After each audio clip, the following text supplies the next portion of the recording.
हमने 3 कृषि कानूनों को वापस लेने का, रिपील करने का निर्णय लिया है। प्रधानमंत्री जी, 3 कानून नहीं, पहले आप इसको पार्लियामेंट में लेकर जाओ, वहां से इनको पास करवाओ। प्रधानमंत्री मोदी ने आखिरकार पूरे 1 साल बाद किसान आंदोलन को लेकर एक अहम निर्णय ले ही लिया। सुबह से आप सुन रहे हैं कि कृषि कानून वापस हो गया है, पर इससे ज्यादा इंतजार राकेश टिकैत और संयुक्त किसान मोर्चा के बयान का किया जा रहा था। और अब से ठीक थोड़ी देर पहले राकेश टिकैत की तरफ से बड़ा बयान मौजूदा सरकार के लिए आया है और इसका बहुत बड़ा प्रभाव आने वाले यूपी इलेक्शन पर सीधे तौर पर पड़ने वाला है। किसान नेता राकेश टिकैत ने इस पर अब से थोड़ी देर पहले ही अपनी प्रतिक्रिया देते हुए कहा है कि किसानों का आंदोलन तत्काल वापस नहीं होगा। हम उस दिन का इंतजार करेंगे जब कृषि कानून को संसद में रद्द किया जाएगा। प्रधानमंत्री जी, 3 कानून नहीं, पहले आप इसको पार्लियामेंट में लेकर जाओ, वहां से इनको पास करवाओ। ये किसान बगैर सर पे टिकट लेकर नहीं जाएगा घर। और एमएसपी की गारंटी आप दो, क्योंकि हम जहां पे है यहाँ पे किसी किसान की एमएसपी पे कोई खरीद नहीं होती। नमस्कार, मैं हूं आपके साथ आकांक्षा मिश्रा और आप देख रहे हैं अपना पसंदीदा चैनल नेशनल पिलर। अगर आप नेशनल पिलर को एक परिवार की तरह समझते हैं तो ट्विटर पर हमसे जल्द से जल्द जुड़े, आपके सुझाव और समस्याओं को हमसे शेयर करें। आज गुरु पूर्णिमा है, सबसे बड़ा दिन है और सभी किसान भाई एक दूसरे को बधाइयां दे रहे हैं। बधाइयां देना भी लाजमी है क्योंकि इतनी बड़ी तब्दीली हुई है। 600 से ज्यादा किसानों की शहादत, 1 साल से ज्यादा जारी किसान आंदोलन को हो चुका है और जिद ये थी कि भारत के संविधान को बचाने की एक लगन, भारत के लोकतंत्र को बचाने की एक उम्मीद, भारतीयता को बचाने के एक सपने के साथ 26 नवंबर 2020 में, तारीख नोट कीजिएगा, 26 नवंबर 2020 में कड़कड़ाती हुई सर्दी के बीच जो आंदोलन शुरू हुआ था वह एक मुकम्मल शक्ल ले चुका है। आखिरकार भारत की सरकार को किसानों के आंदोलन के आगे झुकना ही पड़ा। साथियों, मैं आज देशवासियों से क्षमा मांगते हुए सच्चे मन से और पवित्र हृदय से कहना चाहता हूं कि शायद हमारी तपस्या में ही कोई कमी रही होगी, जिसके कारण दिए के प्रकाश जैसा सत्य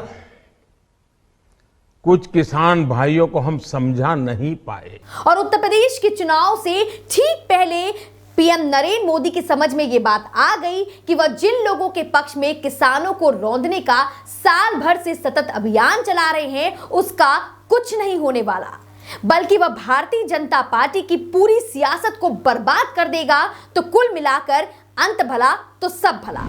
किसान आंदोलन को लगभग 1 साल हो चुका है और जिद ये थी कि अपने लिए भी और दूसरों के लिए भी हक की लड़ाई को लड़ना, भारत के लोकतंत्र को बचाने की एक सजग प्रयास करना। 26 नवंबर 2020 में कड़कड़ाती हुई सर्दी के बीच जो आंदोलन शुरू हुआ था, किसानों ने उस आंदोलन को जारी रखा और आज उसमें उनको सफलता हासिल हुई है। आखिरकार भारत की सरकार को किसानों के आंदोलन के आगे झुकना ही पड़ा। आज मैं आपको, पूरे देश को ये बताने आया हूं कि हमने 3 कृषि कानूनों को वापस लेने का, रिपील करने का निर्णय लिया है। और उत्तर प्रदेश के चुनाव से ठीक पहले पीएम नरेंद्र मोदी की समझ में यह आ गया कि वह जिन लोगों के पक्ष में किसानों को रौंदने का साल भर से सतत अभियान चला रहे हैं उसका कुछ होने वाला नहीं है, बल्कि वह भारतीय जनता पार्टी की पूरी सियासत को बर्बाद कर देगा। तो कुल मिलाकर ये कह सकते हैं कि अंत भला तो सब भला। जो जिद किसानों ने पाली थी उसके लिए पीएम मोदी के मंत्रियों ने किसानों को मवाली तक कहा, देशद्रोही कहा, गुंडा कहा, यहां तक कि पॉलिटिकल एजेंट तक बोल डाला। लेकिन हमारे अन्नदाता अपनी जिद पर अड़े रहे और उन्होंने बहुत सारी अपने ऊपर लगी तोहमतों को झेला। इतना सब बर्दाश्त करने के बावजूद अपनी विचारधारा से, अपने सिद्धांतों से रत्ती भर भी समझौता नहीं किया। क्या उम्मीद कर सकते हैं कि 1 लाख से ज्यादा किसानों का आंदोलन शांति प्रिय रहा? आप चाहे तो लखीमपुर खीरी को देख लीजिए, चाहे तो गाजीपुर बॉर्डर देख लीजिए, चाहे टिकरी बॉर्डर या फिर सिंघू बॉर्डर और करनाल बॉर्डर ही देख लीजिए। कदम कदम पर किसानों ने यह समझाया है कि किसान आंदोलन होते कैसे हैं, उसे अंजाम तक कैसे पहुंचाया जाता है।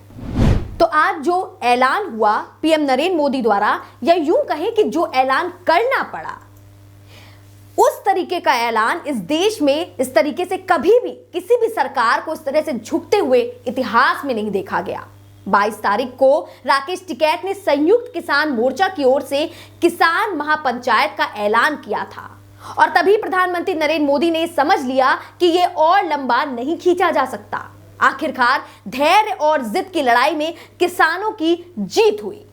अब सवाल ये उठता है कि पीएम मोदी किसान बिल के साथ किसानों का सम्मान, किसान आंदोलन के दौरान 600 से भी ज्यादा किसानों की शहादत का सम्मान, खालिस्तान, आतंकवादी, राष्ट्र विरोधी जैसे शब्दों को वापस ले पाएंगे? जैसा कि हमारे देश में किसानों को अन्नदाता के रूप में लाल बहादुर शास्त्री ने एक नारा दिया था। ये 2 नारे मैं समझता हूं कि आज हमारे देश के लिए जरूरी है, एक जय जवान और एक जय किसान। क्या किसानों को उनकी वही सम्मान वापस लौटा पाएंगे? सवाल अभी भी बने हुए हैं, क्योंकि किसान हक की लड़ाई तो जीत चुका है, पर मान सम्मान की लड़ाई अभी भी जीतनी बाकी है। क्या है इस पर आपकी सोच? कमेंट करके जरूर बताएं। नमस्कार।